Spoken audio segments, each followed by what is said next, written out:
রাষ্ট্রীয় দায়িত্ব এবং সরকারের উচ্চ পদে নিয়োজিত সকল ব্যক্তি ও তার পরিবারের সকল নিকটাত্মীয়ের সম্পদ বিবরণীও জনসম্মুখে প্রকাশকে বাধ্যতামূলক করা।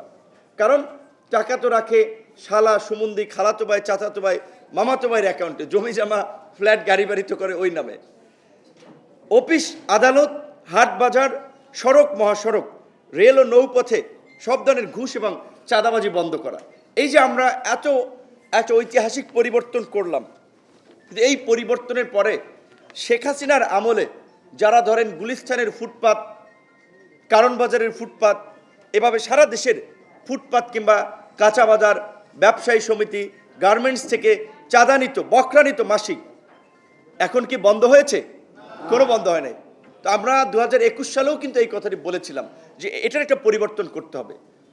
তো আমরা আজকে যেই শিরোনামে আলোচনাটি সবার আয়োজন করেছি যে কোটা সংস্কার থেকে রাষ্ট্র সংস্কার, এটা তো তরুণদের একটা আকাঙ্ক্ষার বাস্তবায়নেই একটা পরিকল্পিত সংগ্রাম ছিল, যার ফলেই তো আমরা সেই 2018 সালের এই আন্দোলন থেকে পর্যায়ক্রমে আমরা রাজনৈতিকভাবে আমরা এগিয়ে গিয়েছি এবং এই 2024-এর এই কোটা সংস্কার আন্দোলনকে কিভাবে গণ অভ্যুত্থানের আন্দোলনে পরিণত করা হয়েছে সেটা আপনারা দেখেছেন।